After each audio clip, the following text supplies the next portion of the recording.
Family Amusement Cape Cod location. I'm Bob Lee here with Pete Rischitelli, and you have the first ever ACST Southern C Championship on a crowded Cape rainy day.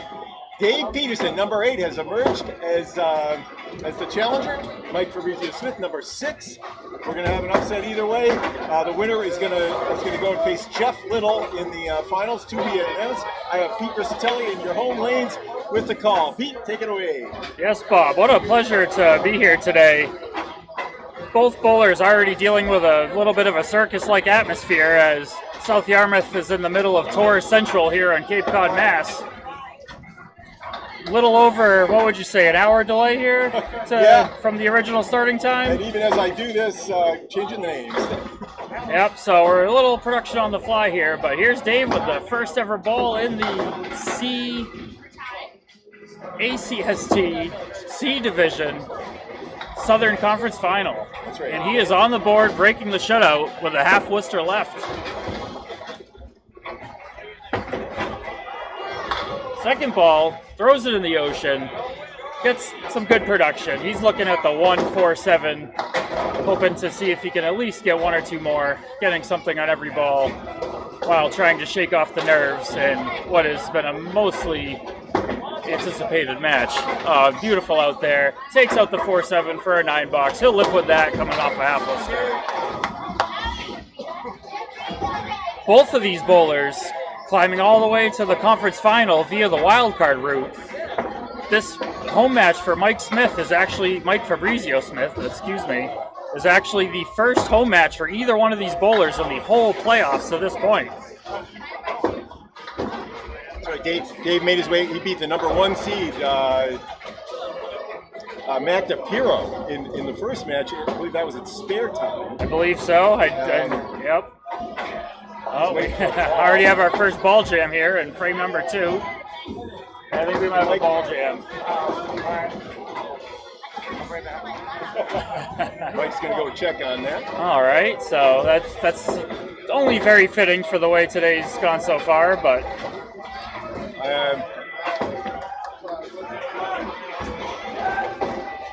So Dave beat the number 1 seed. I believe you then beat the number 2 seed. Is that correct?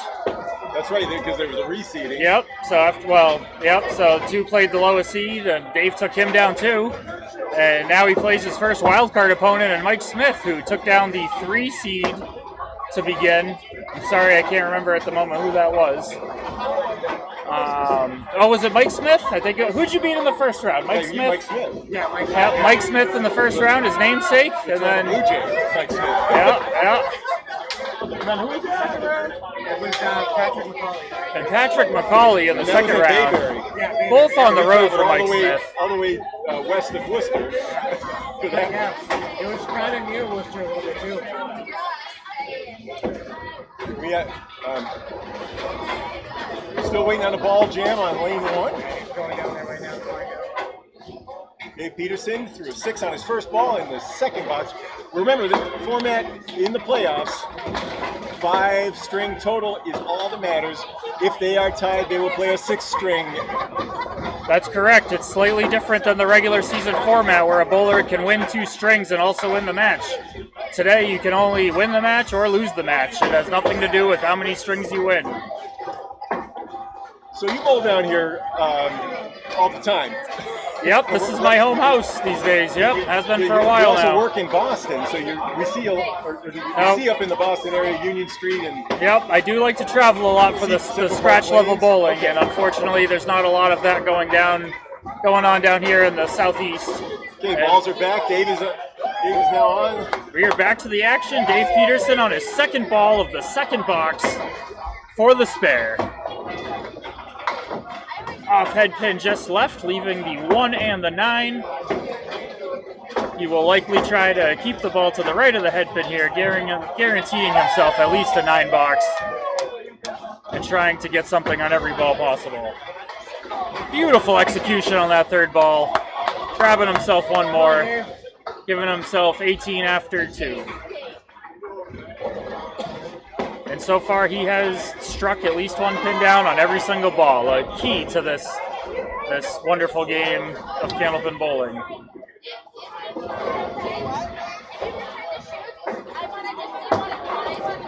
We have a full house here. Oh yeah. Rainy days on the summer in the Cape. Is this Yep, is this normal? as someone who grew up here, and anytime once school's out for the summer on a rainy day down here, this is what every bowling alley in the Cape Cod area looks like. Yep, usually from start to finish. As soon as one set of open bowlers leaves, the next one is already on a waiting list, waiting to come on down. Peterson open in the third. Dave's still trying to find the head pin here. He's found it on one of his third balls, but still trying to get his feel for the away lane here. He was just watching the Atlantic Candlepin Amateur Tour event up at Lakeside. Yes, I was curious how that was going from today. Norwood, Gerard Horgan's team wrapped that up. That was the five members that joined his team as a result of the qualifier and winning. Excellent. Some good camera work up there. I saw Chris Waterman on that job. I was tempted to go myself and compete, but unfortunately you have to decide between multiple things some days. Peterson pulls that ball in onto the 2-pin. Still looking for his first head pin, but he's in the area.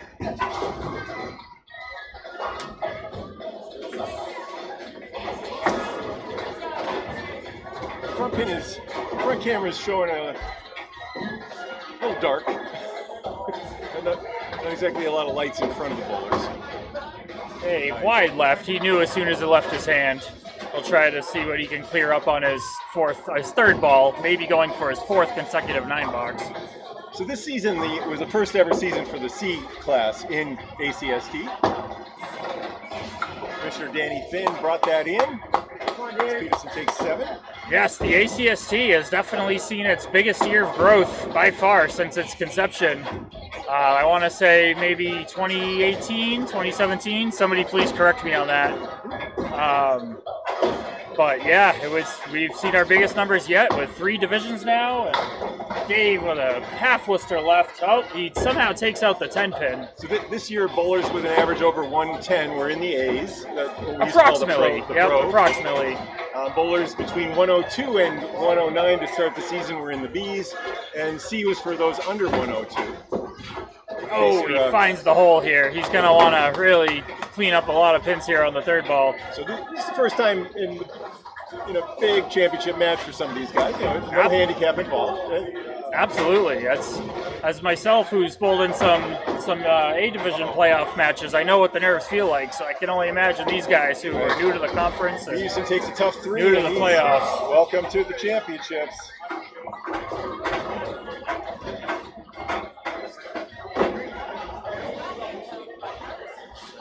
And here comes Michael Fabrizio-Smith bowling out of his home lanes in South Yarmouth. He is the number 6 seed. Going on the road twice to get to this point. He thought it was unlikely he would ever see a home match in the playoffs, but here he is, about to throw his first ball. Uh-oh. Tad bit under it, but he brings out the 4 horsemen with the 8 pins sleeping in the back.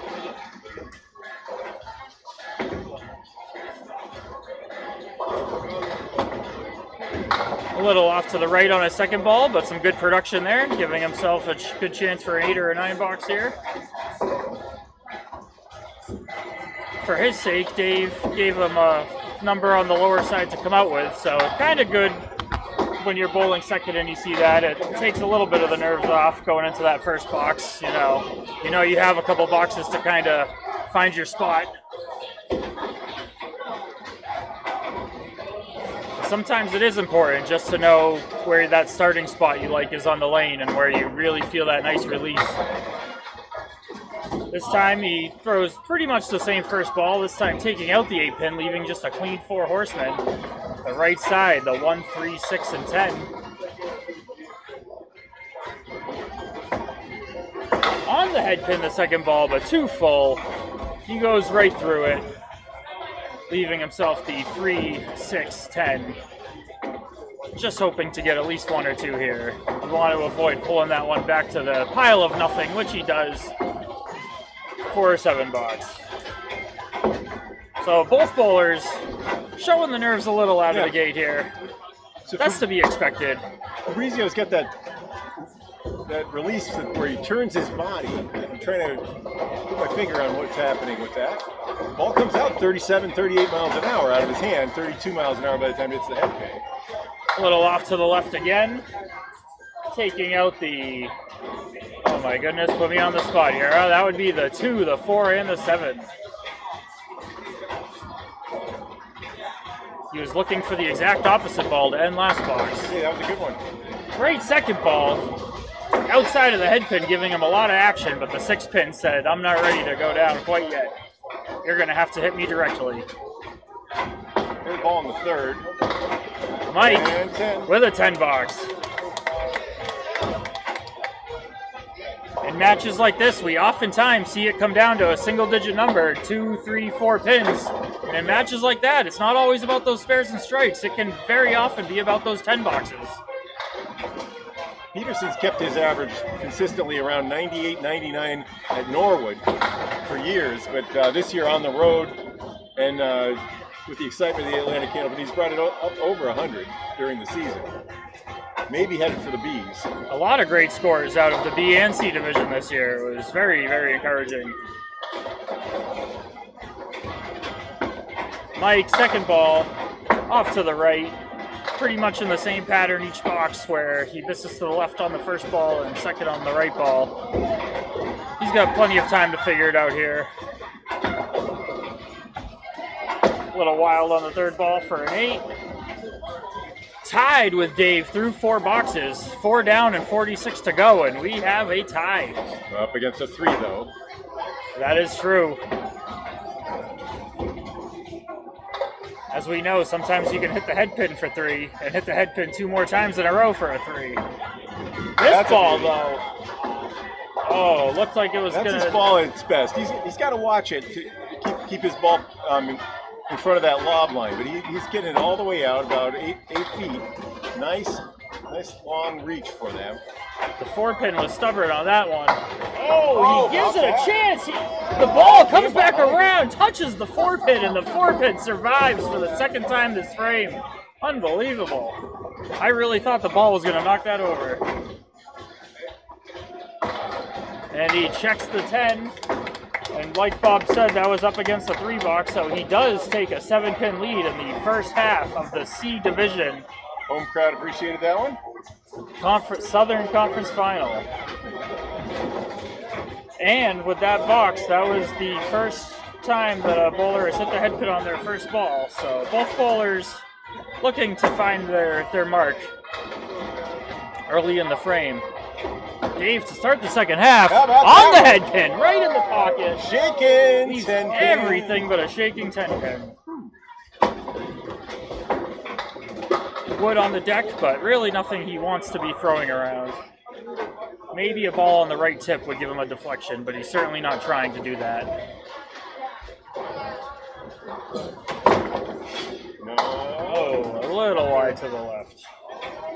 A little difficult with Dave's ball as it has a natural movement from the right to the left, so he's got to almost get it, almost like it's going to go in that gutter sometimes to carry onto that tip. Oh, that time it did carry into the gutter, 4-9 box. But Dave did find the head pin on that ball, so that could be the start of something. Bowlers around 100 are hitting that pin around 45% of the time on average in my research. Is that for C division? Bowlers around 100 are about 45%. Okay. If you can get your average up to 68%, you'll be at a 117, which is the modern pro average. The old Channel 5 average was 72%, and they averaged 123 on the Channel 5 show among the matches that I scored. Okay, there you have it. And yes, I wholeheartedly agree, especially with Bob even backing up the statistics with real-life evidence, that if you can be around 70% in Candlepin bowling, you're going to do fine no matter how you throw the ball. Yeah. You're talking about like Bobby Wick, there are a handful of bowlers above that range. Oh, Jeff yeah. Surrett was up in the 75 zone for years. That's why he was so great. You know, along with the fact that he's throwing a 39, 38 mile an hour ball with a long spin. The speed definitely helps if you can locate it, but it's all about that location first. 56 through 7. Dave with his first 10 box of the match. A little wide left here, leaving the 4 horsemen with the 9 pin in the back.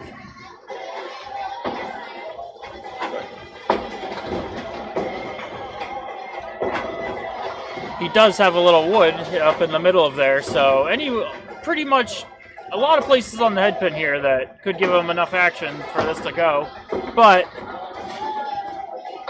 he wasn't able to hit anything. Peterson actually finished 3rd in his division, one of the strongest divisions, Division 1 in the C's, with a record of 136 and 116. He was actually tied with George Zumbanis, who we bowled with at Union Street. There's one on the object. Full on the head pin, but still gets 9 with the help of the wood in the back. Big out for Dave there. 65 through 8.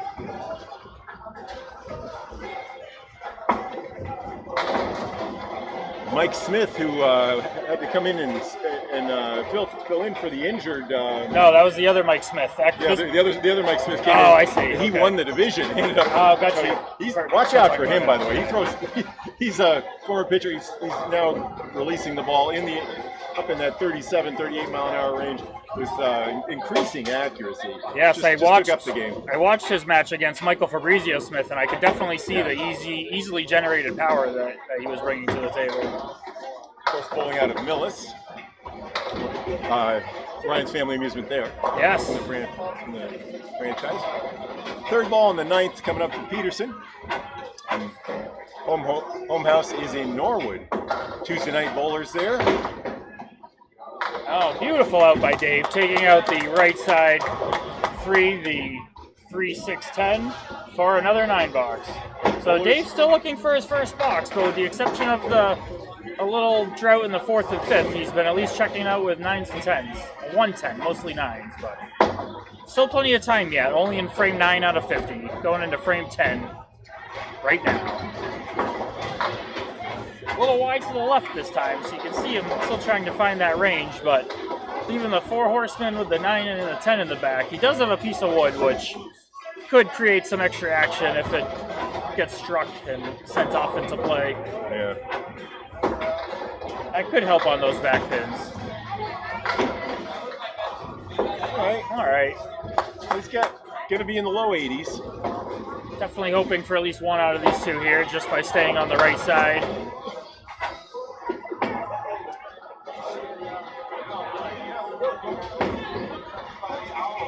Peterson arrived for today's game well before 2:30 and just shaking off some nerves. Said it's a big match for him. Yep, yeah, only 1 head pin on the first ball of that string and 1 10 box with no marks, so definitely just trying to find the spot still. 40 boxes to go, plenty of time for a couple of big strings or more. As you know, it just takes 1 or 2 balls of getting that feeling to get rolling. Fabrizio-Smith lays it out there up near the lob line. He does have the 4 horsemen with both the 5 and the 8 pin in the back. On the head pin, the second ball, but goes right through like the a 1 and the 8. Yep, absolutely. After missing like that around a half, that's truly demoralizing. Yep. Hoping for at least a couple more here. He hits the object and checks out of the box with a 9. Mike also only 1 head pin on the first ball through 6 frames so far. I have a feeling it's just a matter of time before both these bowlers find their mark and we have the marks are flying. Mike on the head pin. Oh, no. Too much though. Small ball, skinny pins. Not a great combination sometimes. Leaving the spread eagle. You did everything right. Somebody put a 4 in the middle of the bullseye. Yep.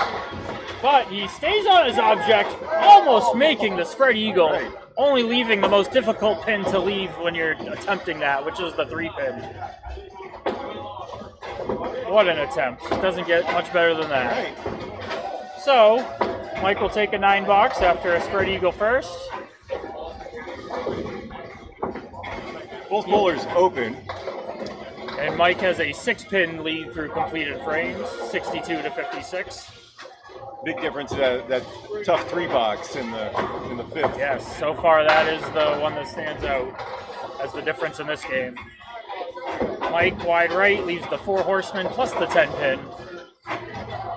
Very difficult shot, as it's hard enough to make a 4 horseman by itself, never mind when the extra corner pin is out there. But he finds the head pin in the 1-2 pocket. Little full. The 2 pin goes out and around and takes out the 7, leaving him with the 4 and the 10. Interesting. He goes for the 10 pin, maybe signifying that he feels a lot more comfortable on that side. Green balls, the house balls. Yeah, those are going to one of our bowlers. Oh, the green over here. Yep. No, the green ones are alley. Yeah. Oh, Yeah, green are good. You can take the green. Couple over here. Unless, Oh yeah, sorry. Yeah. Peterson. Thank you. very good. Public has arrived. Oh yes, we are in the middle of Taurus Central down here in Cape Cod, Massachusetts on a rainy day in the summer. All right, missed the head pin, got everything but the head pin in the 5. He does have the 5 pin back there, but he does have a piece of wood that should help, so he doesn't have to be as full. But he is going to miss the head pin, taking out the 5, leaving the, oh, but now they're not going to have any. Now they're going to need some. We're going to have a ball situation in a minute here, folks. Mike with the 10 box. It's a pinning contest so far.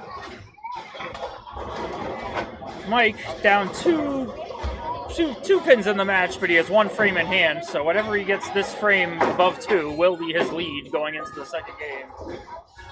However, as we know, 2... There's one. How about that? Oh, and he ends First game mark 1 with is a in the hammer. We have our first strike. First mark altogether, actually. Mike Fabrizio-Smith with a hammer.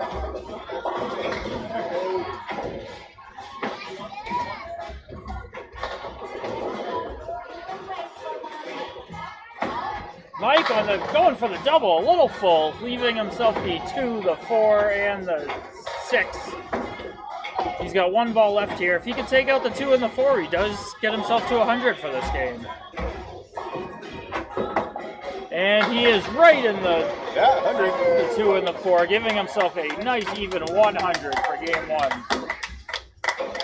He threw a few beauties in there. So Mike giving himself a 17-pin lead going into game 2, 100 to 83.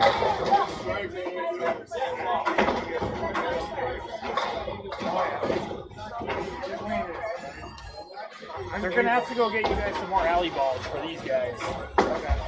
Because they just 3 and 4 just took all of them, so now these guys are only going to have yours up there to use, you know? We're going to have a ball situation here in a second. Yeah, why would that? Every lane has them. Yeah. I have about 16 in my car. Actually, you know what? I could just go get my black and white ones, and they could use those. That might be an option here. Anyway, Peterson's I have first some ball in my the car, second. too. A little bit left. I think it'll automatically, yeah, there it goes, yep. All right, so we are in game 2. Sorry for so much distraction on the Let's take out commentary. the 2, 4, 5, and 9, leaving 6 pins. Yes, Dave still looking for that head pin. Off to the side with the pins, leaving himself the 1 and the 7. Little guys get my ball. There's one down there by the speaker. You should get them that one. Oh, 10 bucks for Dave Peterson. Not the blue ball. Yeah, but they don't have any other ones. That's the problem. No, not the blue ones, guys.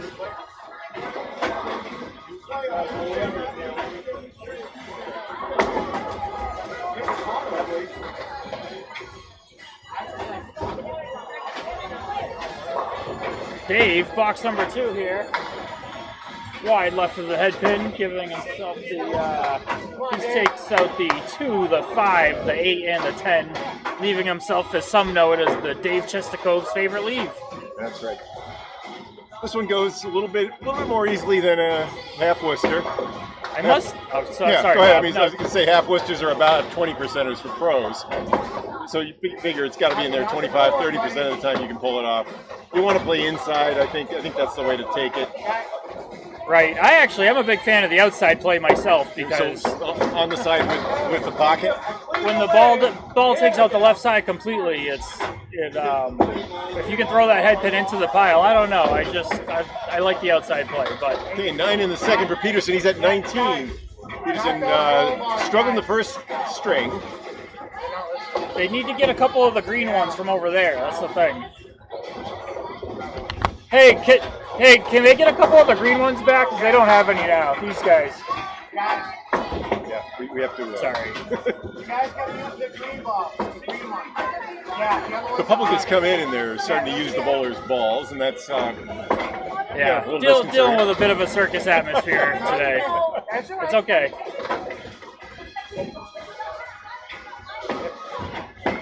Here's a good bid and a little sharp on it. Those who have watched ACST matches from Peter Rischitelli's cell phone view before have sometimes seen what That's that right. circus looks like.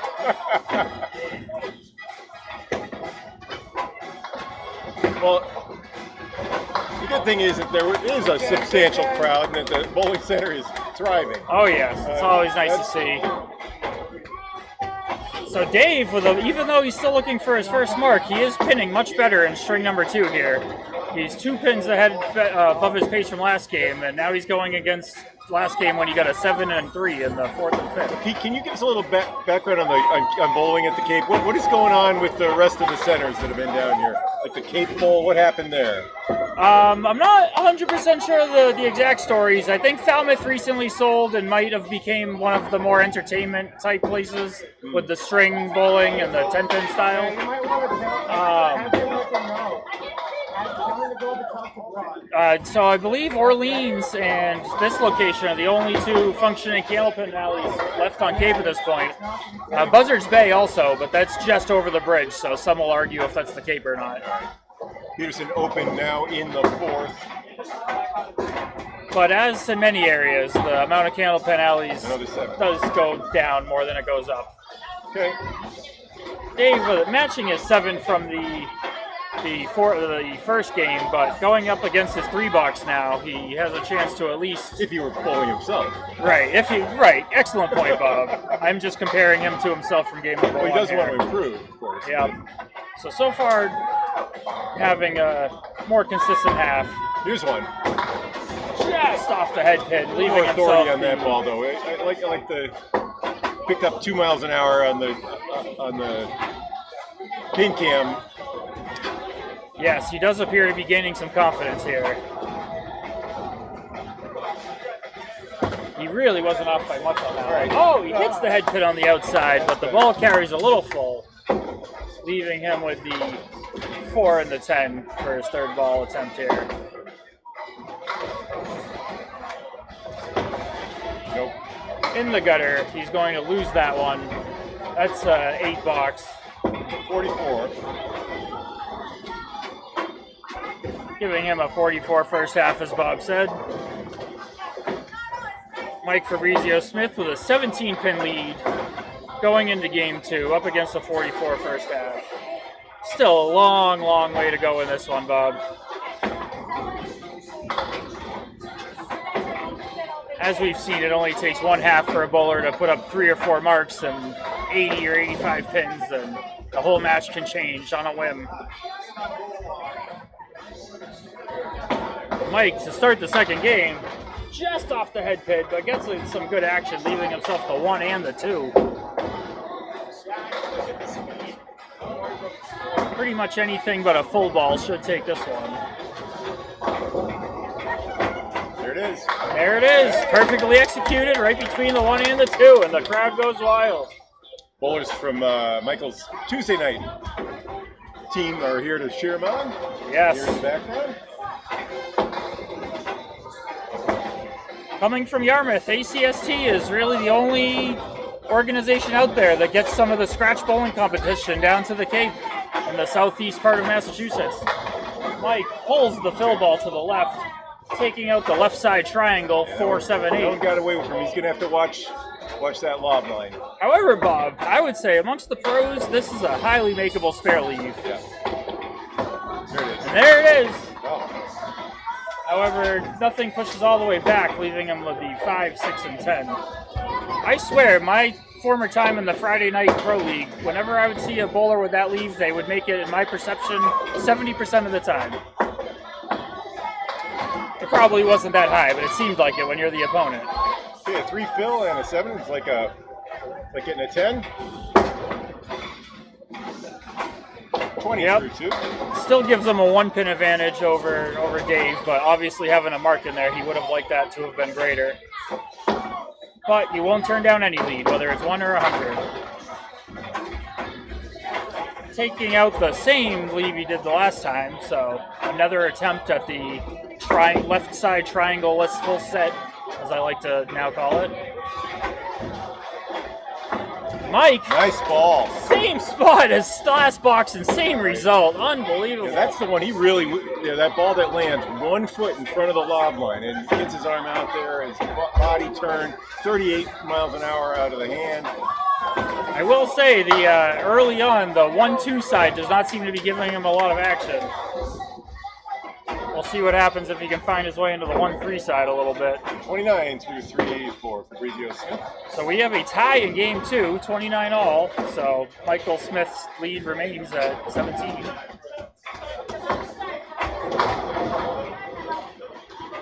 He does go to the right side, leaving himself a mess. He has the 1, the 5, the 8, 9, and 10. However, there is some wood to play here. If he hits the head pin, stuff could get interesting. You absolutely want to bury it though, right?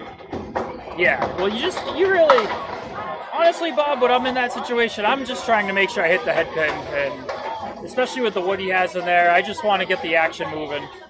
When I say bury, I mean a full shot. A full center shot if you can. Okay, that was good. Good out of that, giving himself a 9 for box number 4. Best you can do without hitting the head pin. Yep. I mean, well, actually, 4. I believe we both had a backdoor strike in our day. Yeah. Not very many this week, anyway. No. It does always seem like they come a lot more for others than they do myself. But I'm sure, again, the percentages are fair. It's just my perception.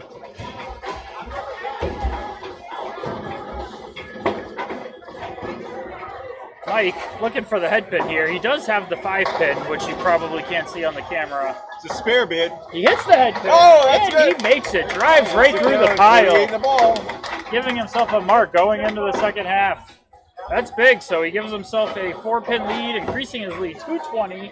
And he has another bonus ball. Dave Peterson is going to want to find his way into a mark or 2.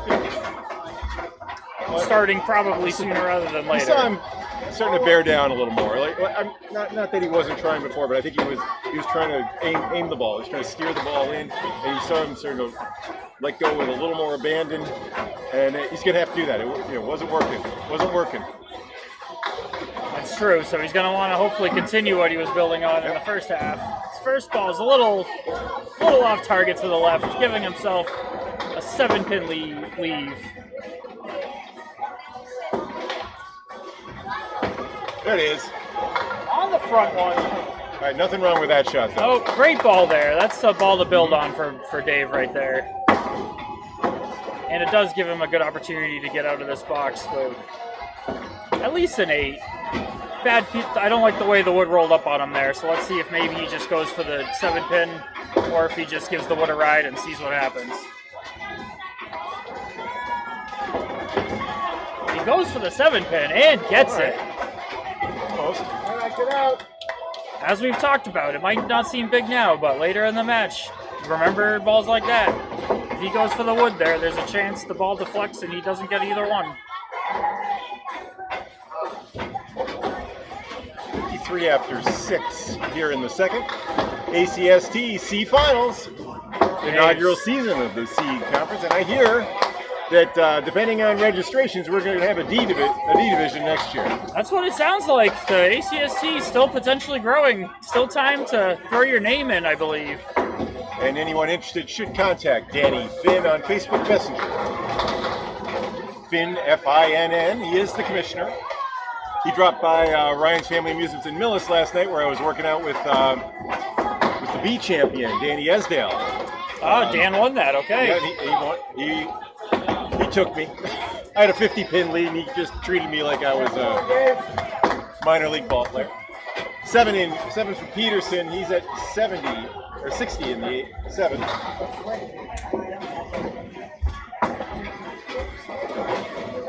Yes, it's been great to see. I believe this was the first year for the B division as well, right? So. Well, B was semi-pro. Oh, right. Okay, I a little bit forgot about that. I'm sorry.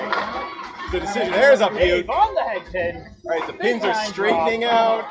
He's got safe wood all around it. He just needs to be anywhere, touch anything here. He should be fine. Here's looking for his first mark.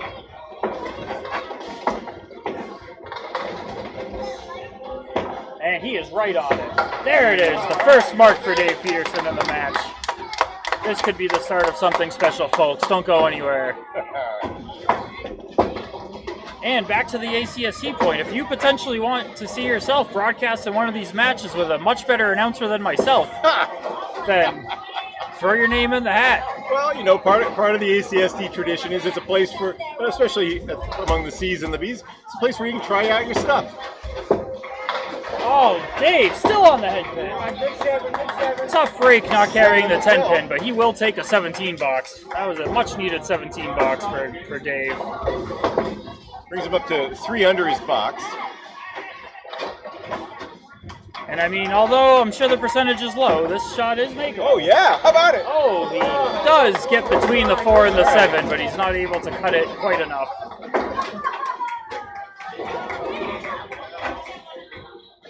However, Dave has been on his object for multiple balls here.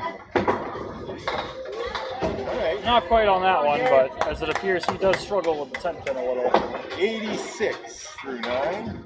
So a good chance with a mark here to get himself into triple digits. And sometimes that just feels good, right, Bob? Just getting that first 100 game up there when you're already in a deficit, but it's still maintainable. Well, Dave's really benefiting from it, being exposed to the pro bowlers. Gotta say, right in look the at pocket. that. He's got the skills. He drops 9 on that one. He's got the skills to be a 110 easily. You know, he's not throwing the ball super fast, but he's very accurate. For years and years and years, he's been the average leader at the Tuesday Night Bowlers in Norwood, but there hasn't been a whole lot of competition for him. He came out, tried out for the C's. He's seen a number of different houses and a number of different, bowlers like Mike Fabrizio-Smith, who throws the ball 39 miles an hour. Or Mike Smith, just learn that there's another level out there, and that's kind of what it's about. You know, he's been following, Matt DePiro, Pat McCauley from Bayberry out west of Worcester, a 9 and a 95. So yes, he does check out of game 2 with a 95, giving him a 178 through 2 games. He is moving in the right direction, however. However, this will be a big second half out of Michael Fabrizio-Smith.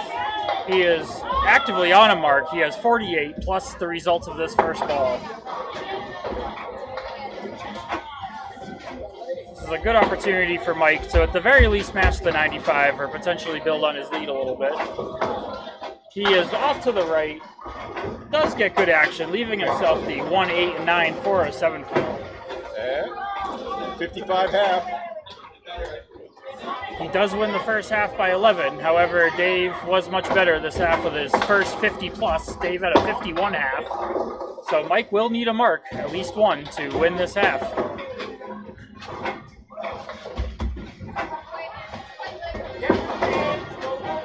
right, he's looking steady out there. Good pinning by Michael with a 9 box. Even though he needs a mark to win the half, he did increase his lead by 11 through 15 completed frames, giving him a 28 pin lead through completed frames. And that remains because Dave also got a 9. It's always a challenge trying to keep score or keep viewers tuned in on an ACST match where one of the bowlers is 5 boxes ahead of the other one. Yes, I agree. I am a fan of the doubles matches where, there's always a little more action to watch, or you have the bowlers side by side, head to head. But that's a personal preference. Fabrizio now for his third ball in the 7th. He'll take 7. He gives himself a dash on the third ball there. Again, so through 17 boxes, he's at 171. So one way you could do it is say he's 1 over his box.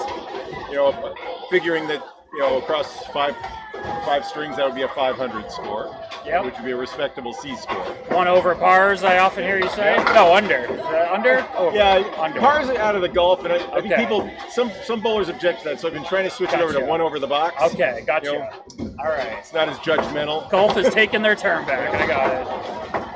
But Michael now is hitting the head pin more times than he needs to in a frame. He still has 8 pins up there. Yes, he does have the 8 and the 9 back there. This is more than just your normal spread eagle. That's good third ball just to get something out of that. I hate to say it, but that's okay to get a 5 in that situation. Yeah, yep. It's difficult. You know, you hit the head pin on the first ball, so you never expect a 2. Dave, however, does take the lead through completed frames of game 2, 77 to 76. And now Fabrizio-Smith is 4 under his box. Off to the left. Peterson, of course, is at 22 under his box. He had that tough first game, 83. That was a 17. Right. The glaring 3 box that he had in that one.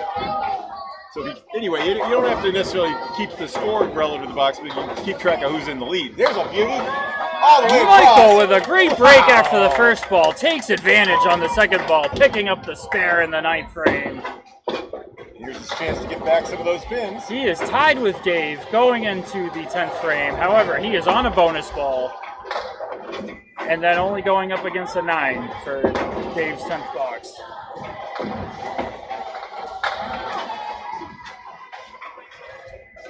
Decent roll off the 2 pin here, leaving the the 4 horsemen plus the 9 pin. A shot many love to refer to as the Cleary. However, I have yet to see a YouTube video where I've seen this man hit or leave or make one of these, so I refuse to call it that until I do. I have one shot of Bob Cleary making a Cleary. One, huh? I have one. I believe I've made it more than once, so I'm still not that impressed.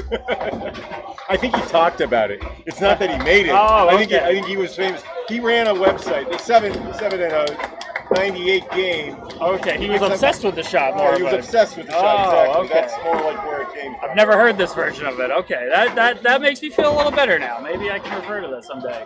Anyway, Mike with his 5-fill-7 box does win game 2 by a narrow margin, 3 pins, giving himself a 20-pin lead through 2 games. And Still Mike's total is 198. Sorry, Bob. No, we're still in the first half. So yes, this is the last half of the first half of the match, so to speak. Both bowlers second quarter. We'll call it the second quarter. How about that? There we go. There's Dave Peterson on his mark. Right in the pocket. Oh no, leaves the 5 in the 7.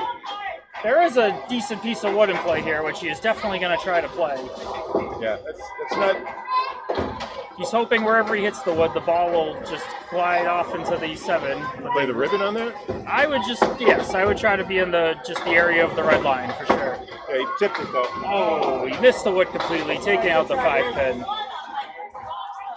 That's one of those, Bob, where I try not to get too fancy, and I just try to be in the area where I want, so I don't end up putting it in a hole I didn't mean to put it in.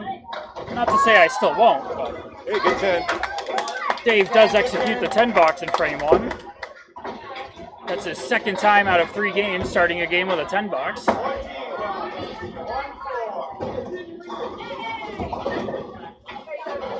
In the spares and strikes count, we have Dave still with 1 spare looking for his first strike, and Michael Fabrizio-Smith with 1 strike and 3 spares. Right. The 3 spares, which he got all in the 2nd string. So Peterson finished the season with an average of 101.1. He's under that for today. Michael Fabrizio-Smith finished up at 102.4. Yeah, so very fair fight according to the regular season statistics averages. The top average in the league was Mike Michici's 103. course, Cheech has had an average in the 120s before. He's on a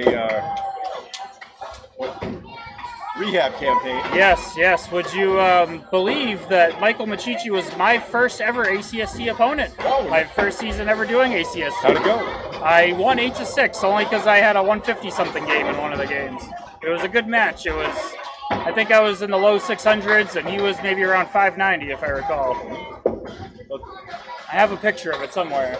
Cheech, well known now for his promotion of the game, the Cheech of Championships, but also this year he got together the Millis Once a Month League. Yes. Over 100 bowlers have signed up. Yes, I am one of those. I am as well. Yeah, how about that? Maybe we'll be teammates. That'd be fun, Pete. Yeah, I'm not. Neither one of us are captains, so it'll be up to the 20 who are deemed with the honor of choosing their teams. Doing that based on average, right? Yeah. Well, that's. Well, no, they can draft whoever they want. But Peterson with a 9 in the third, 27. actually, I think there has been some debate amongst captains because they reseed the draft order based on your overall team average as you're drafting.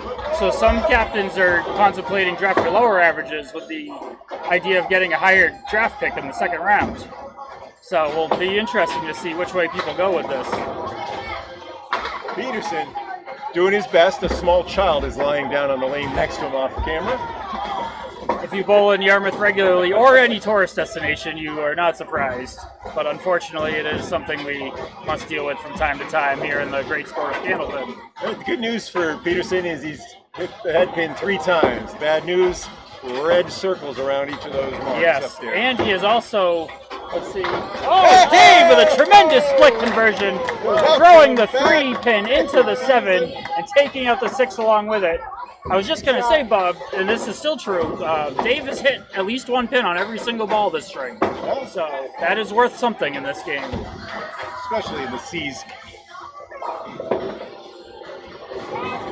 Just a lot more pressure. If you're only making 1 or 2 marks a game, you've got to live on the fills. I mean, you got to Still on the head pin, but can't straight through it. That's his 4th split of the half. Wow, the 1 and the 5, not even a spread eagle.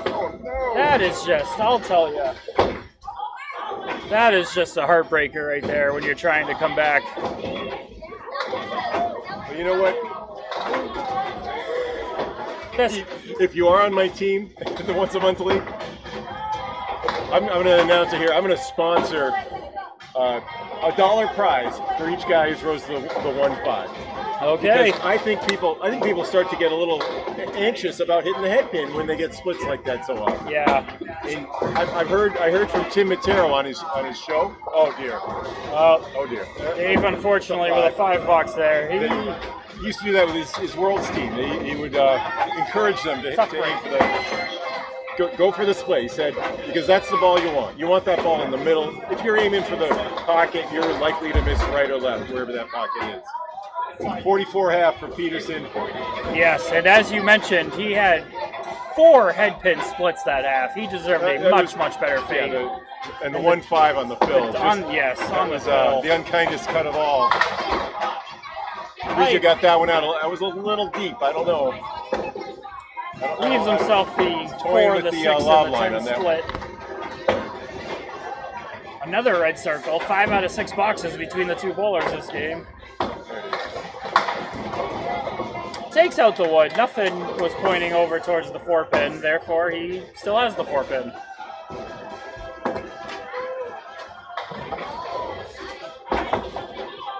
Good 10. Mike for the 10 box. So Mike with a 20 pin lead going into game 3. We are in the middle game of a 5-game match where total pinfall will send one of these 2 bowlers to the first ever C Division Final. Sorry, this is the Southern Conference. Right. Jeff Little took it last night. Correct. Jeff Little, winning the C North. The C North Conference awaits the winner of this match to see who will be our first ever C Division champion. Right here in the Atlanta Candlepin Singles Tour. I actually played against Jeff Little and Charlie Collins about 2 weeks ago at Timber Lanes in the Nico round. Jeff is a solid-looking bowler. He is very Look solid. Look at this one. Talking about a solid bowler. That was for a 10, though. Great 10 by Mike. 20 after 2. And keeping the perfect game intact.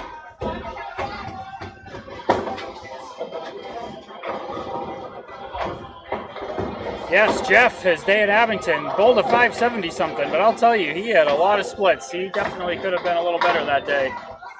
Yeah, he just eviscerated Brian Patton last night. That was another match between lower seeds. Little comes out as the number 7 seed in the North. A lot of wild cards this year. But Little had the second highest average somehow. That division was stacked, huh? Yeah. Look at Mike, this ball. 4 horseman attempt. Oh, no. Leaves the 10 pin though. I'm used to that at Central Park Lanes, not here. Not at Ryan's in Millis. And I feel like I'm in Millis because of synthetic lanes, but that'll be a 9 in the third. Losing the perfect game. However, he does have a 2-pin lead over Dave for game 3, 22 overall. He's right on his same pace as he was through 3 boxes last string. Seeing what he can do. Still needs 15 more in between 2 frames to at least match Dave's first half here in game 3. Starting frame 4, very wide left, but gets some good action, leaving himself the 1, 2, 3, 5, 6. Looking for a ball on the fuller side here.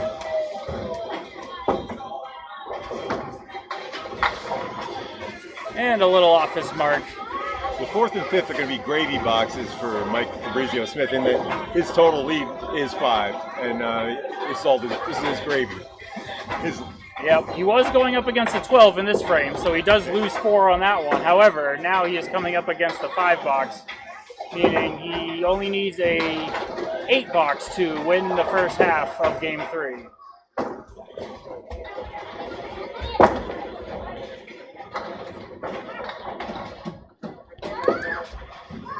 Pin is down. So we're gonna need No, we have a, All right, it's probably going to take a while because it's a full set, but that's fine. It might have been better just to clear it next time, like shut the camera off, you know? That's all right, that's good. We got lucky. So we had a pin in the gutter here, so that is actually illegal for a bowler to release a ball with a pin in the gutter like that before his first ball. Can affect some of the bounces off the wall, I guess. Oh, absolutely. It would keep a pin from dying in the gutter and help it come out even more. That been shot. Plus, it's another pin in play to come out of the gutter and wreak havoc. Mike with a beautiful first ball, leaving himself the 3 and the 6. He's already won the first half, but this would give him a bonus ball going into half 2, and he is right on it. Oh my!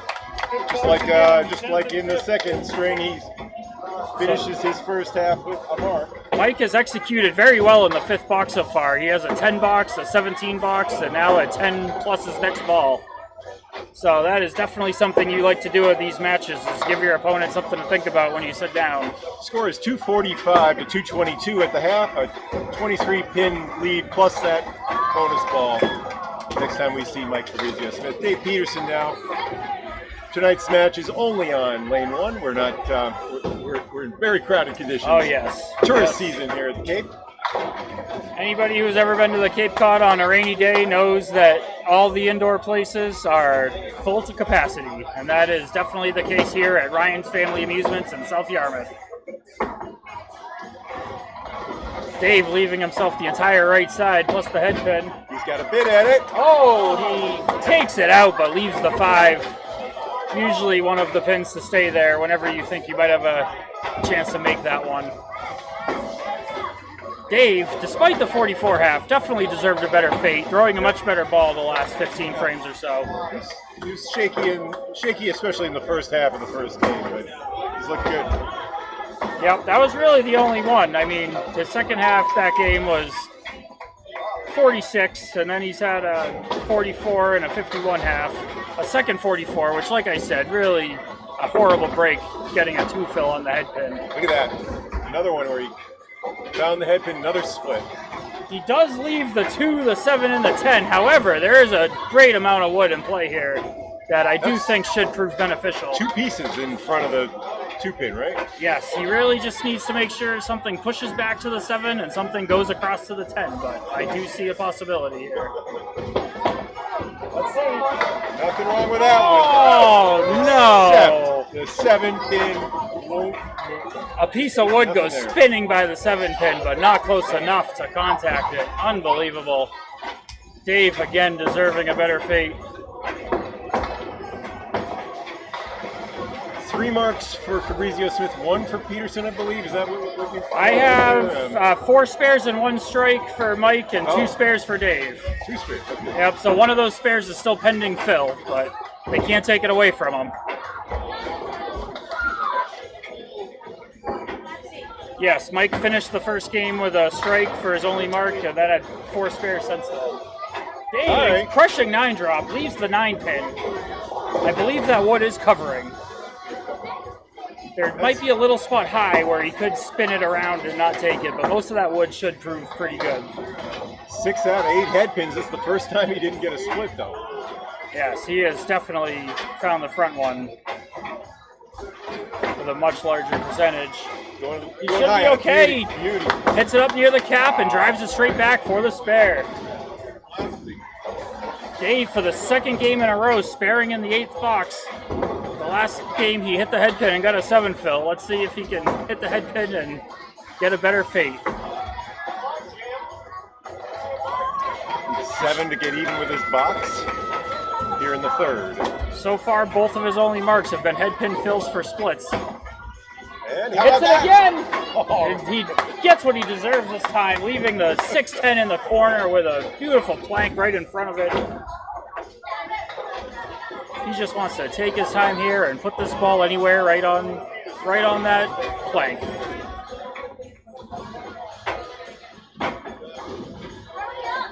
Uh-oh. Nope. Hold You could see it right out of his hand. It didn't have the proper trajectory.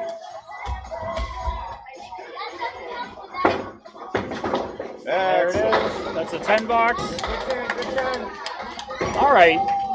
Dave is still going up every string here, assuming he gets at least a 5 in the last frame here. He needs a 5 to make this his highest string of the match so far.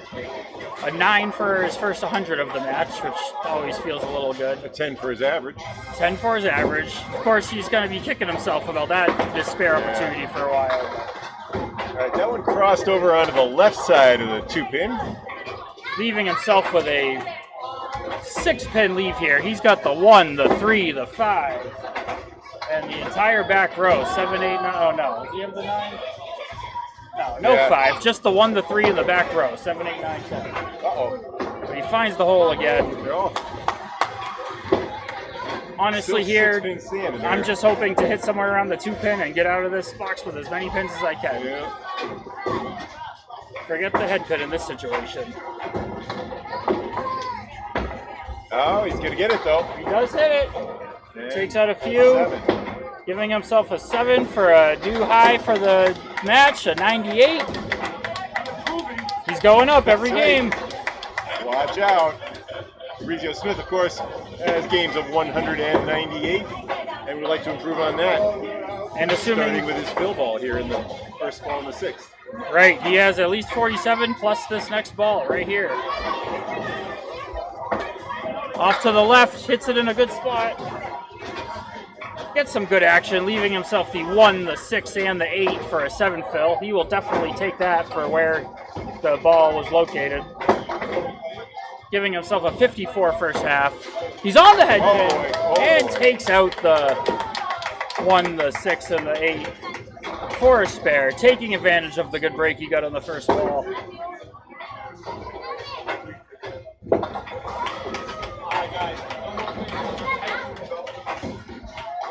Now, Bob, we don't know where the C Division Finals being held yet. Is that correct? No, we were throwing out possibilities last night. There's a list. I don't want to throw out too many things, but we were even talking about like Putnam Street would be a possibility. Okay, interesting. Mike, Certainly a off head place pin we'd both like to balls see in more the bowlers seventh out of the frame west, there. out of the north central part of the state. Yep.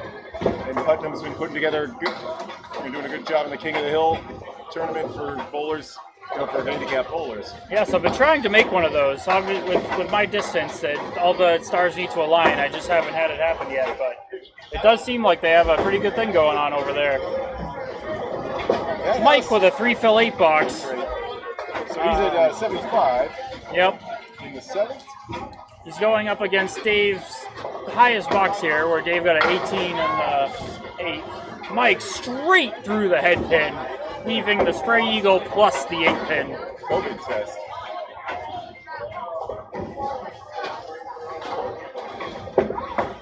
Second ball. Oh, potential for a tough one here. Mike's gonna try to salvage whatever he can here. Split within a split.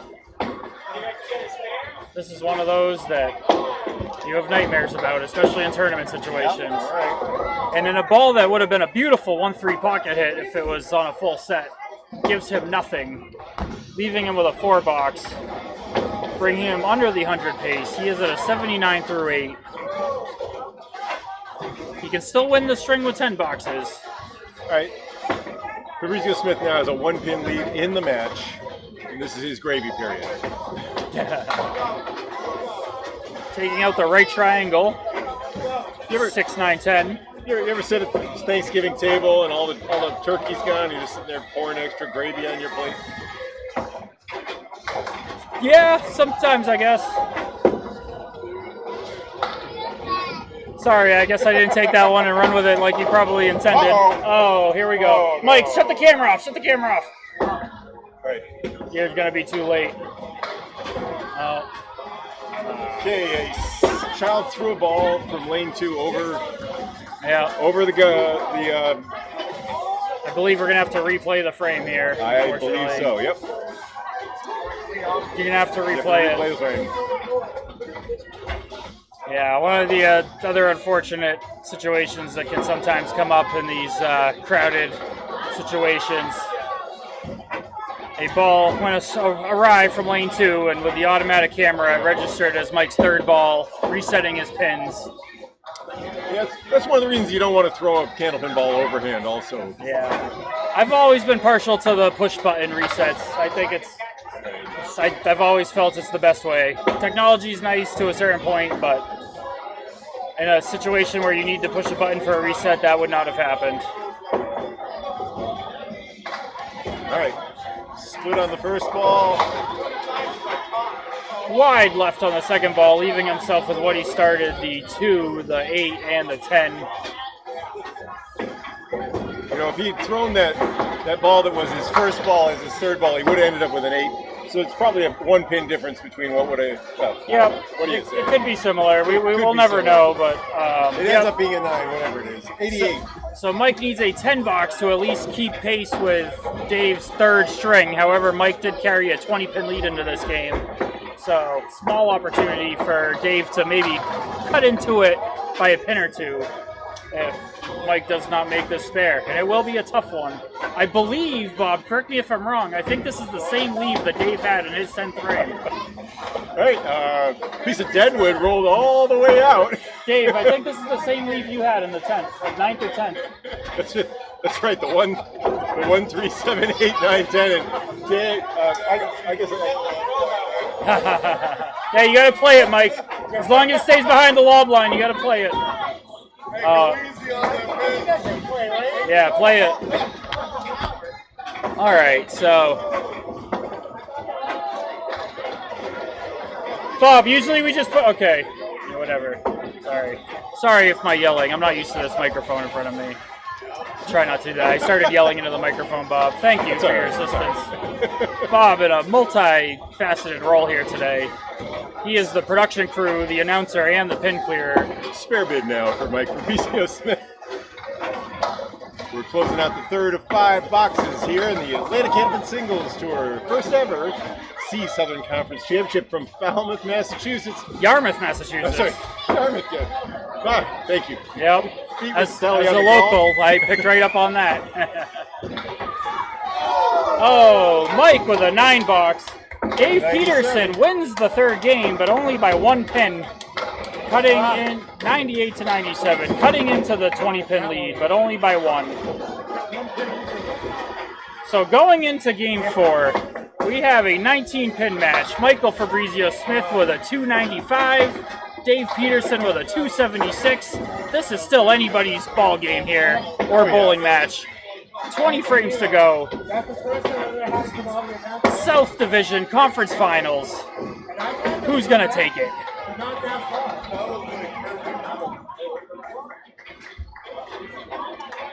Too much. When you throw, 30 to 45 miles an hour, anything can happen.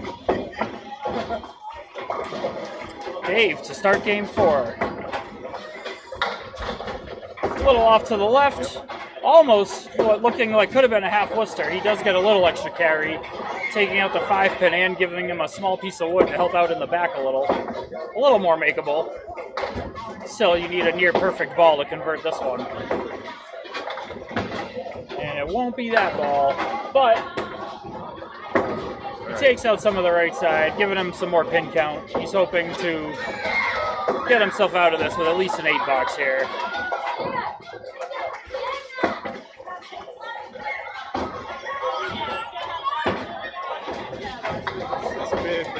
He does give himself something, checking out with a 7 in box 1. Again, Dave Peterson going into the final 20 frames, chasing 19 pins. He only needs to make up 1 pin a frame for the rest of the way, and he wins this thing.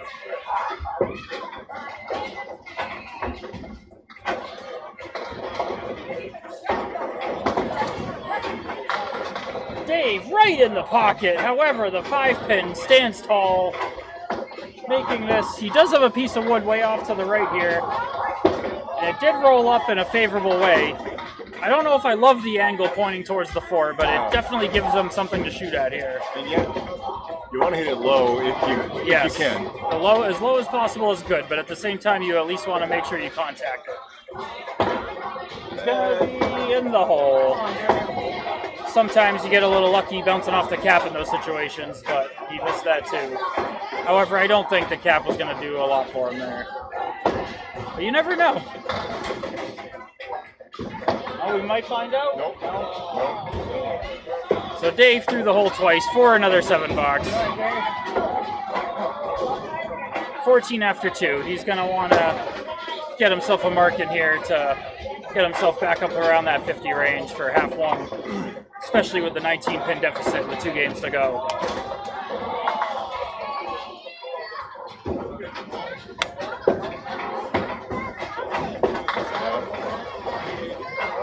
Dave off head pin. He's brought his ball speed up about a mile or 2 an hour since the first half of the first string. He is sometimes. There are times when it's flipping, like he's like a lot of right-handed bowlers. He throws the ball right to left. That's what I want to see. Oh, right through Broadway though. I don't want his hand coming off the ball before he releases. I want to see him releasing it out of the end of his fingers. His accuracy seems to be much better in that instance. I don't know if that makes sense, Pete. You're one of the more accurate bowlers I've met. I appreciate that, Bob. I don't know how you approach your release like that. But I'm sure many will disagree with that statement, but yes, I have had my moments. It's been a long time. Make 18 objects in a row. Yes, Bob does tell me I've done something that he's hardly ever seen on his video, so I am honored. But yeah, it's you wish you could do these things more consistently, but sometimes it's just there and sometimes it's not.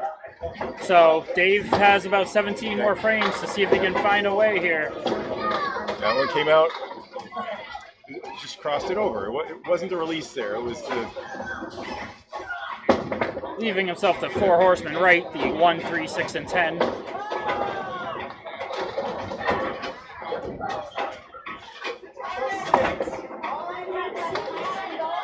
His attempt looks good. It is. Right in the pocket. The ball comes off the wall and takes out the 10. Much needed spare for Dave. Second game in a row he is marked in the 4th box. And Bob, this is the box that he had the vaunted 1-5 fill. So definitely hoping for a better fate this time. Almost anything's a better fate. Those haunting words.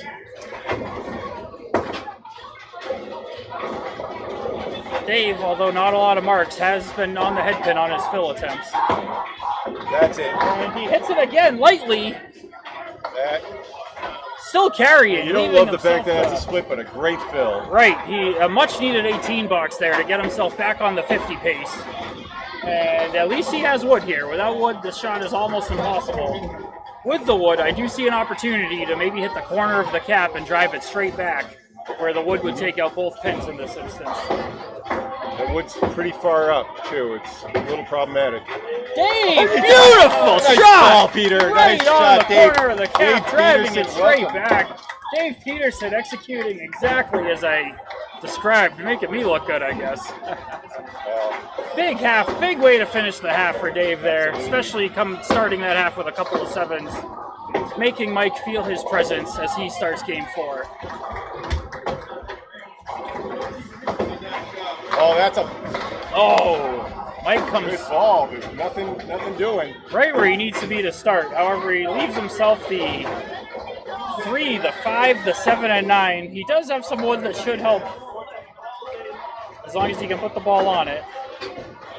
Be interesting to see if it carries everything. He hits the object a little light. Nothing went back to the 5 or the 9. Tough physics on that one. Yep, I think he just needed a little more of the wood to get something to go back a little more from the 3-pin. That Right on release, it on his third ball, though. That release is the one he... And that was a beautifully executed first frame out of Fabrizio-Smith, all 3 objects. However, he is looking at an opponent who is sitting on 51 plus a ball. So although Mike is up 19, he doesn't want to lose all those pins in one half here. He wants to do his best to limit the damage here. Not to say Mike can't still win the half himself, but he will need at least 2 marks to do so.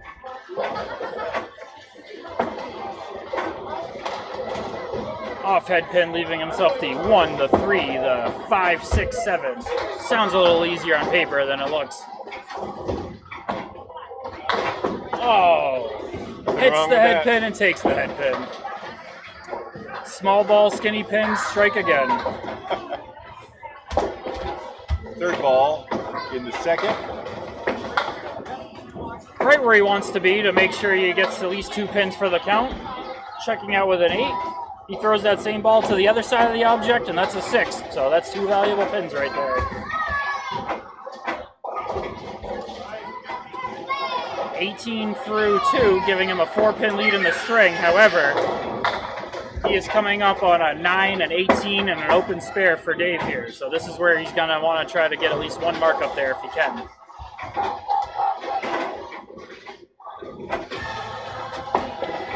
So far, he's hit something on every ball until now. He has the 4 horsemen right plus the 9-pin. So definitely hoping for an 8 or 9 out of this, but he's going to want to steer clear of the head pin to the right side and not the left. Nice finish. He does hang on for the outside of the head pin, living on the edge. And he makes the 10, giving him 28 through 3. 5-pin lead in the string, but... All right, he's played 33 boxes. He scores 323, so he's 7 under. And Peterson is 23 under with a ball coming. So it's about I would say a 16-pin lead minus a ball. Yep, that's what I got. On the head pin, I almost said on the fill, but I would have made that up because it was not a fill. I was thinking about Dave's spares, and I got caught up in the moment. Mike with the 2, 4, and the 6. Oh, a little wide of where he was looking, trying to send the 2 off into the 6, just taking out the 4 only. That's one that Peterson made earlier, or was it maybe the I think it was the opposite side, yeah, but you're right. And he checks another pin for a 9 box. Solid 9 off of a head pin split.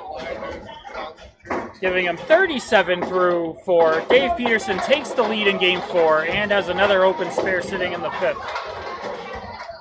Lead should be about 16 pins right now. I believe I have 15.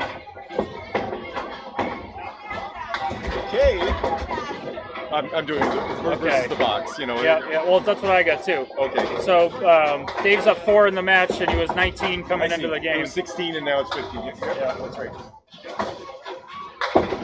And still 4 pins up there for his third ball. So, you know, and the way I think about it, and especially apt for C and B bowlers, is that you're giving up pins. Everything you leave standing. Good third ball by Mike there. It's like a negative pin. So you lose. Big 3 pins to Big finish the 3 half. there, but 46 side. Right. So Dave wins skate half one by 5 plus a ball. He is going to cut into the 19-pin deficit here. It is now the Bulls are in the same box, a 14-pin Yep. lead minus this next ball coming up. Right. So with a ball of 5 or above here, Dave will bring this match back to a single-digit affair. It hasn't been this close since the first string. That is correct. Dave with a never say die attitude on lane 1 to finish game 4.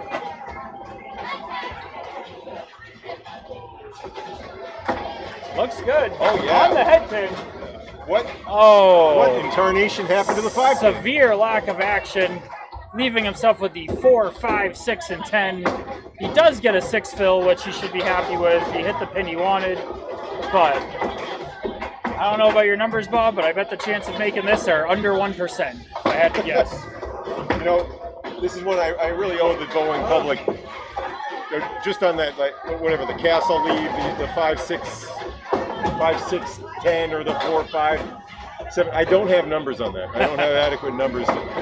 My estimate is around 3 to 5%, though, especially without wood. I could see that being a once-in-a-decade type of shot if you bowl 3 times a week right there. Even with wood, it doesn't seem to go. It's amazing. And perfect wood, maybe. But. 64. So a 7 box for Dave, giving him a 64 through 4.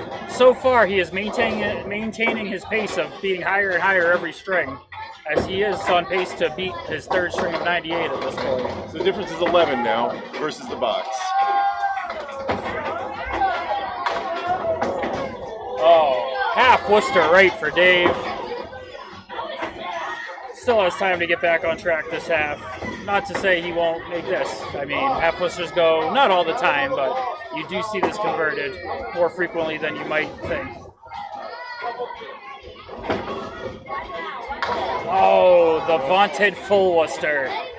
Dave has punched out the 3 and the 9, and then followed it up punching out the 2 and the 8.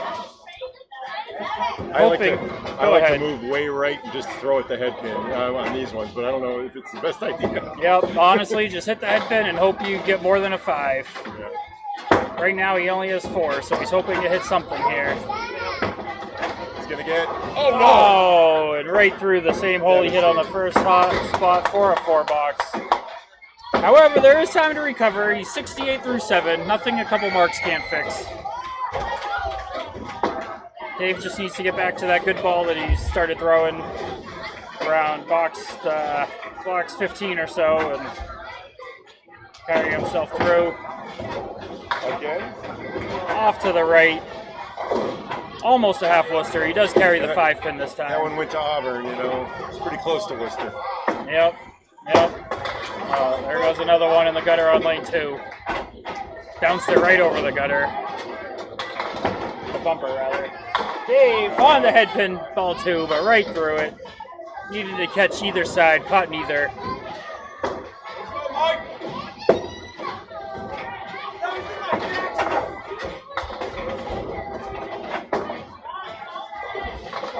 Third ball, and that'll be 7. Okay. So Dave not having the half that he imagined here so far, but that's not to say he can't still get out 2 marks. He could still get himself a 50 for the half, but so far only 18 pins through 3 boxes. He can't be satisfied with that. Yeah, the 4 erased his fill on the second spare, and the 7, so he's now at 75. In the 8th,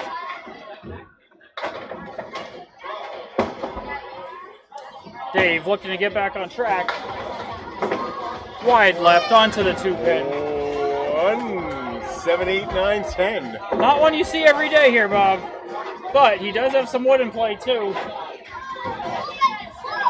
Obviously, he just wants to hit the head pin and hope for the best here. This is another one I try not to get too fancy with. I just try to hit the object and hope for the best.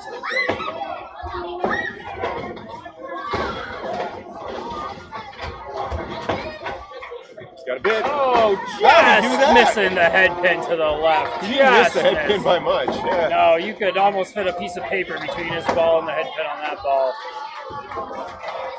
That would have been a fantastic spare if the head pin hadn't been there, Probably too. would have went the way the back row went so quickly, too. All right. So he does get his highest box of the half so far with a 9. Still has a chance for 100 here, but he will need a mark in frame number 10.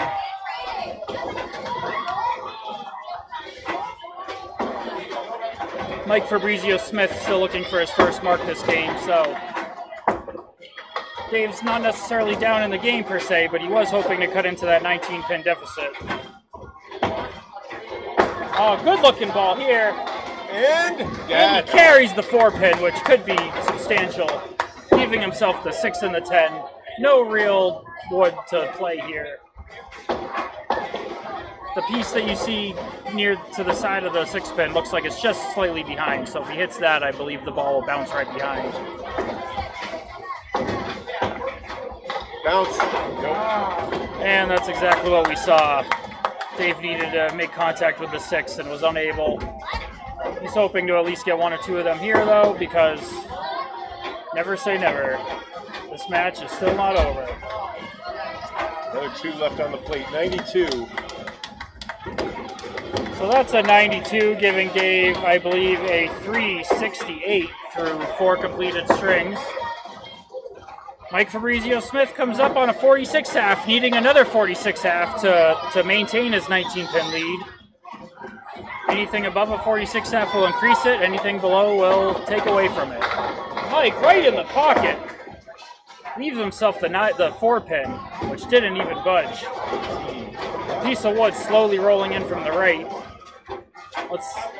And it looks like it's going to stop directly in front.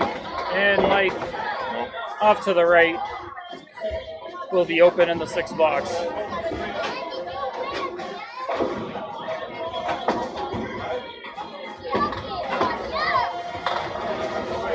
All right, so Mike with a 9 and frame number 6.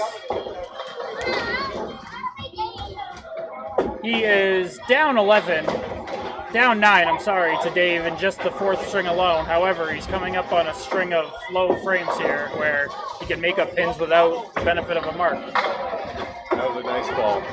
Hits the head pin, leaving himself the spread eagle right side plus the 8-pin. He does have a piece of wood.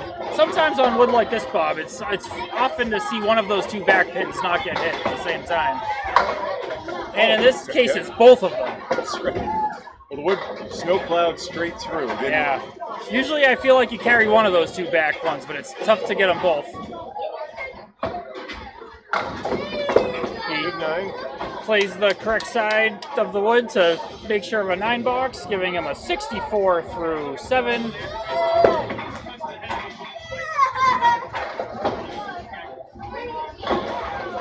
He is still down 4 in the game, but he can still win this game without the benefit of a mark. In the pocket, he's going to have another shot at the 4-pin here. He has a chance to redeem himself from frame number 6. Pretty much has the exact same piece of wood off to the right that he had the first time.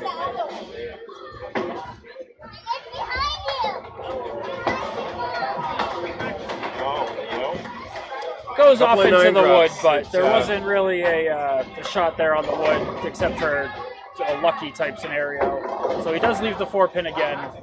Leaves it a second time, giving him a 9. Mike unable to take advantage of a couple single pins here. Let's see if that ends up becoming a factor later on. C championship. He's still got a chance of winning this game without a mark. He does. Dave Peterson actually had 2 marks and 14 filled, but he left 22 pins on the plate. Yeah. That'll do it. As we've talked about throughout the broadcast, you really want to maximize every ball and avoid those low frames. Some of which weren't exactly Dave's fault. A lot of bad breaks, but you do have to grind up there sometimes. And here's one. Mike! Great attempt at a spare. Leaves the 5-pin. Gives it a little wiggle. Piece of wood right up on it. He can just be anywhere to the pin to the left here. He should get it. Checks the 10 box, giving him 83 through 9. He needs a 9 to tie the game, a 10 to win it. Let's start doing the countdown, though. It's the 5-string total is all that matters. Right, with a 19-pin deficit and 10 to go, it's almost now or never time for Dave. He's going to want to come out strong in his first half of Game 5.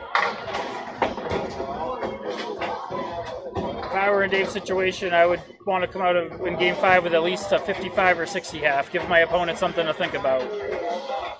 Mike, however, still has an opportunity for a spare here. How about it? Not that time. Needs one to tie the game. Hold that lead in place at 19. And he will not. Okay, so Dave's won the last 2 games by 1, but well, we're not playing that way. No, that was the wait. At this rate, 18 more strings Right. will catch Yeah. Right. That's correct, Bob. So Dave has won 2 strings in a row, but only by 1 pin each. So he has cut the deficit from 20, which it was after 2 games, down to 18. So, as we talked about, if Dave wins the 5th string outright, but does it by less than 18, that would have been good enough to win a regular season ACST match. But here in the playoffs, that is not enough. He must win this string by at least 18 to force a tie, at least 19 to advance to the C division final. I keep butchering C division. I keep wanting to say C conference.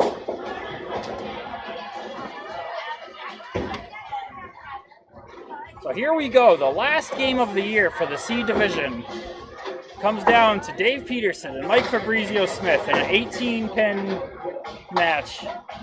If Dave wins this game by 18, we will have a 6th game. So I guess I should not say it's the last game yet. Yay! Gotta like that. Strong. Yes. Don't love the split in the back. I love the wood though. I don't mind if that piece on the right is touching. I don't think it is, Bob. I think it's just off the 3. It might barely, but if I'm he's gotta if I'm play Dave, I'm right trying on to that hit the pin. 3 pin here. Okay.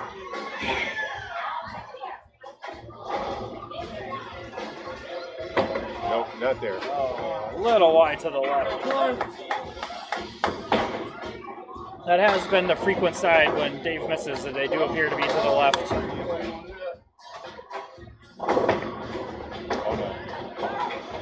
Off to the left again. With the help of the wood, he does carry the pin in the back for an 8 box.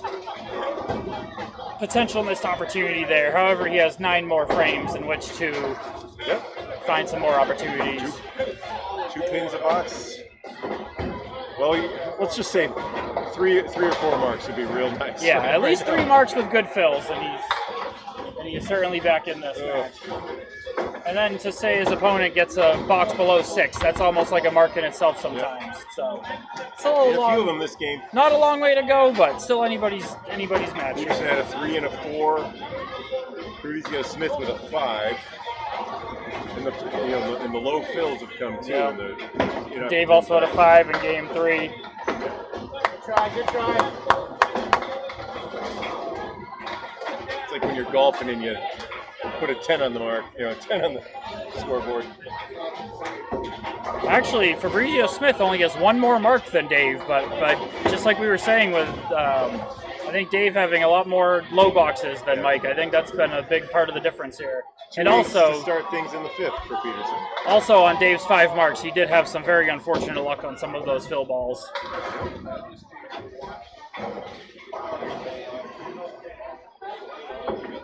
Dave definitely looking to get himself a spare leave or better here.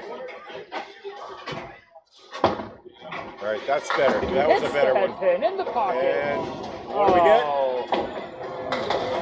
Needed a little bit better roll. This is not completely. Okay, this is interesting. It's not lucky, but it's not dead. Yeah, he's lucky. He's fortunate to have the wood, but Right, do you see what I'm seeing? Yeah, he's got 3 pieces of wood, all with the caps looking right at him, all in play.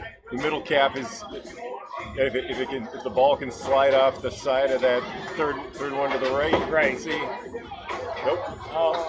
To the outside of the right cap. He was trying to go for the middle cap, like Bob was saying, and throw that right side one into the 9, but it's a 3-inch target. Yeah, that was tricky.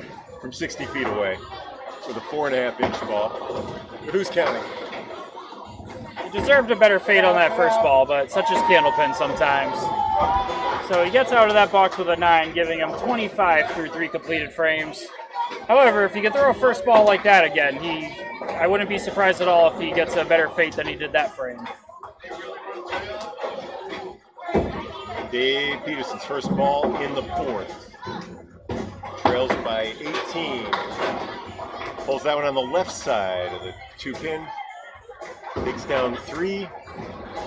Takes out the 2-4-7. Great if you're attempting a spread eagle conversion, but not great if you're shooting at the full rack.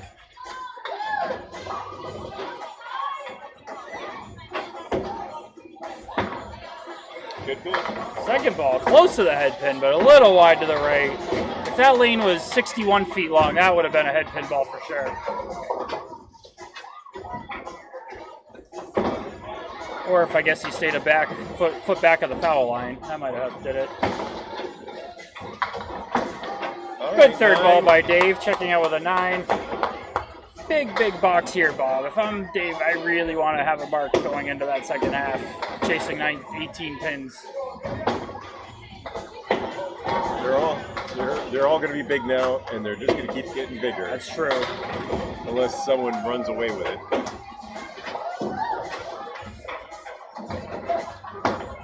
I like it. Just shallow of the head pin, leaving himself the 4 horsemen on the right plus the 7 pin. Started on the right side of the head pin and crossed all the way over. He's had a couple real close ones, but close just didn't cut it. Ball speed was a mile and a half an hour faster than the previous frame too. Dave, huge spare conversion in the 5th, taking the 4 horsemen on an outside play and carrying the 7 pin for a crucial spare at this point in the match. Great job by Dave to put a little seed in Mike's head that he might not be done quite yet. That's right. So big 5 boxes for Mike here. This will. Did you hear about the funeral recently where the deceased turned out to be knocked on the inside of the coffin on the way? No. Oh my goodness.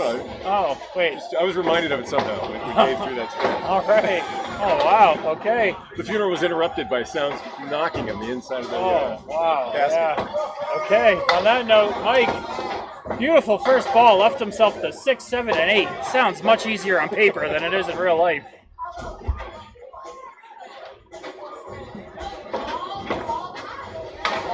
Mike with an 8 in box number 1. So Mike, obviously you want to get a mark every box, but Mike at the very least wants to at least match Dave's 1 mark and not let him start cutting too much into the 18-pin lead. He's got 4 more frames to do so. Mike in the pocket. Leaves himself the 2 and the 7 with a piece of wood on the 2-pin, which could be a little helpful. He needs to hit the 2-pin.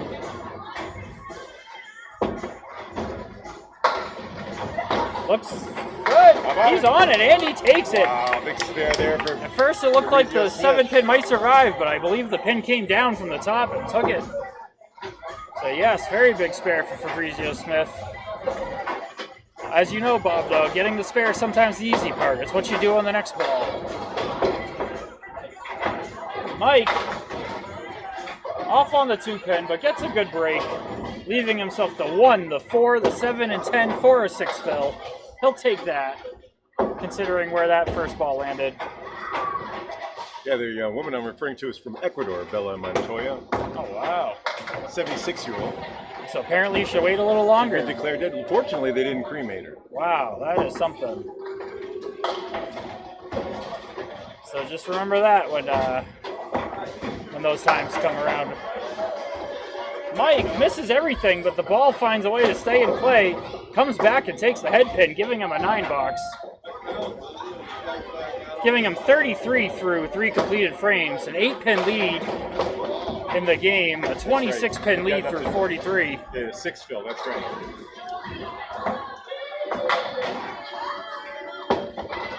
Mike off head pin, but not bad. Leaves himself the 1, the 3, the 6, and the 8.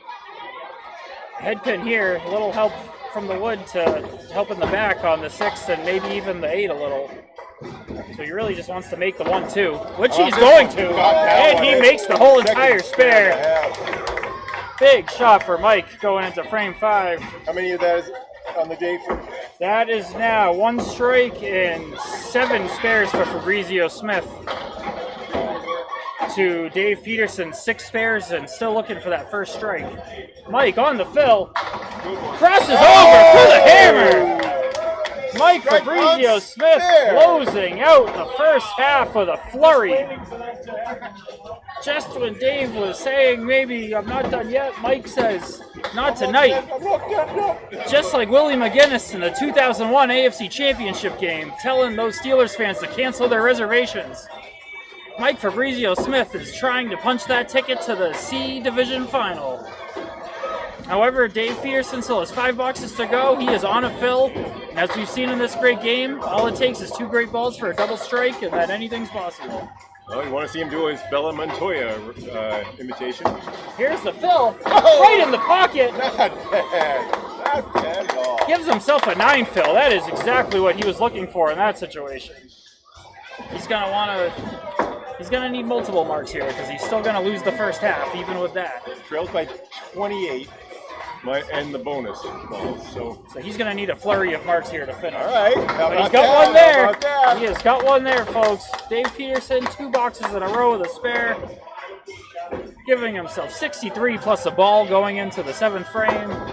This is exactly what he needed to do coming off of Fabrizio-Smith's flurry. But he needs to not stop. He needs this for the next 2 to 3 frames in a row. Here's the ball. Oh, half Worcester on the right side. Deflating 2 fill.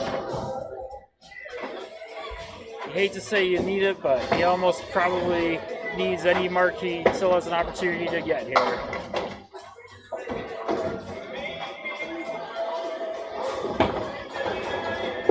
An attempt on the head pin. okay. Leaves himself the spread eagle, almost a spread eagle, minus the 3 pin. He's going to try to get out of this box with whatever he can. And just looking real quick, I'm going to say he's going to need 3 marks to finish this string to have a chance.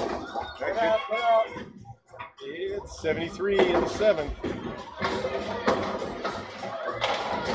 He could conceivably still finish with a 133 game without the benefit of a double strike, so that's about what he's going to need here, the way with the half Fabrizio-Smith is sitting on.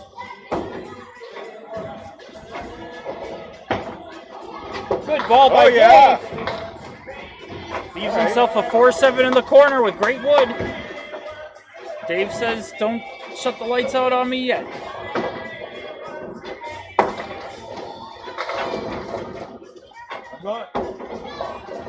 And we have your liver. Dave, right on it. Carries the 4 and the 7. He's not done yet, folks. Like I said, he will need 18s, 19s, and 20s at least all the way out here, but he still has a chance. It all starts with this ball. 9th box on a mark. He now has more pins down than Mike Fabrizio-Smith. That's the good news. Okay. Bad news is he's pulled 3 more strings and Fabrizio-Smith is on a strike. And Fabrizio's on a strike, right.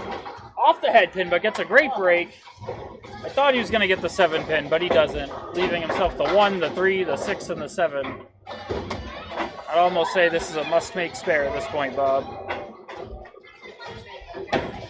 Must is such a strong word. Must if he wants to go to the finals. Oh, a little wide to the left, leaving himself the same leave he started with.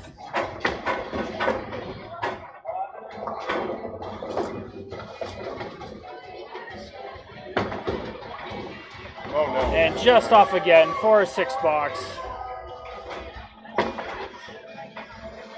95 in the night. Dave leaving up all the pins he started with on the first ball there. He's definitely going to want to mark now. In fact, I think he's really hoping for a double strike at this point.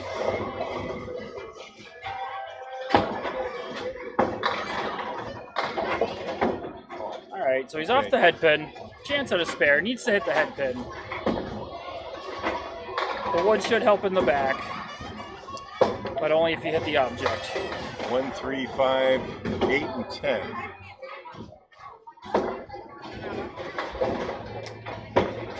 That's the way you want to hit it. Oh, right on Why it. not? Yeah. Hey, Dave Peterson finishes potentially his C Division Conference Final bid with a spare. He's got one ball to put as many pins on it as he can, and then he just needs to sit back and see. Hope that Mike Fabrizio-Smith can't throw a 33 or so, whatever it is. Exactly. Mike does still need to come out and fill that strike and get a decent box. Okay, 3 more. All right, so Dave Peterson, 108. 108 to finish. First game over 100. He finishes his conference finals bid with a 476 series. And Mike Fabrizio-Smith, anything 90 or above will do it. 90 would actually be a tie, but anything over a 90 is all Mike needs to punch his ticket to the C Division final. On a strike. Oh, pretty ball. And he already dropped 7. This is all but academic at this point. But we have seen very strange things over the years in this great game of Candlepin bowling. Mike with a very smart execution there, making sure he gets at least one more pin on his fill, and guaranteeing one more pin for the frame. When you're just trying to get to a certain number, you don't get fancy, you just take what they give you. So Mike with an 8 box. 79. Magic number is 90. How about 91, actually? Yep, 91 to win. 90 to tie. So Mike has 4 boxes to get 12 pins. And it's looking like he's going to do it. It's going to take some broken legs in a quick amount of time for Mike to potentially lose this.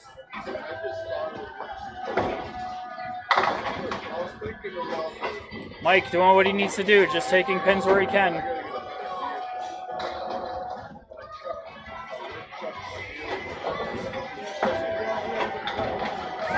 All right, there's a 10 box. 89.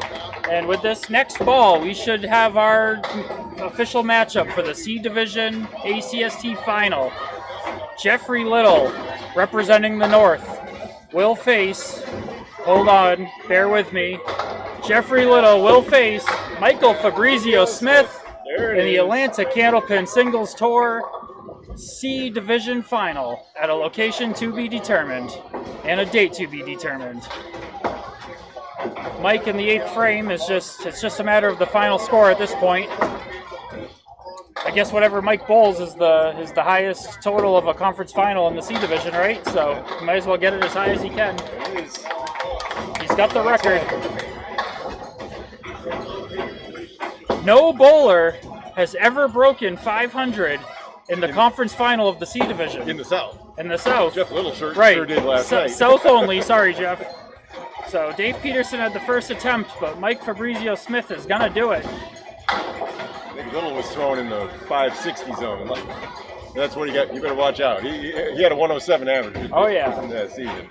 So as somebody who just faced Jeff Little head-to-head in a different event a couple weeks ago, I know he is definitely a dangerous opponent. Mike Fabrizio-Smith has his work cut out for him. All I know is it should be an exciting final either way.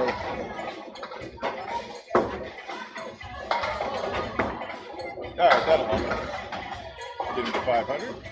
Yep, so 107, so I believe Mike is at 501 through with 1 box to go. He's at 493. Well then, no, that has him at 107 already. Oh, he's at 107? Yeah, I'm at 107. Oh. 493. Okay, all right. That's what I am. Oh, yeah, I messed it up. Okay. All right, Still so needs a couple of these. just to, oh, so he still needs the 7. Oh, he still needs one more pin for that 500 series.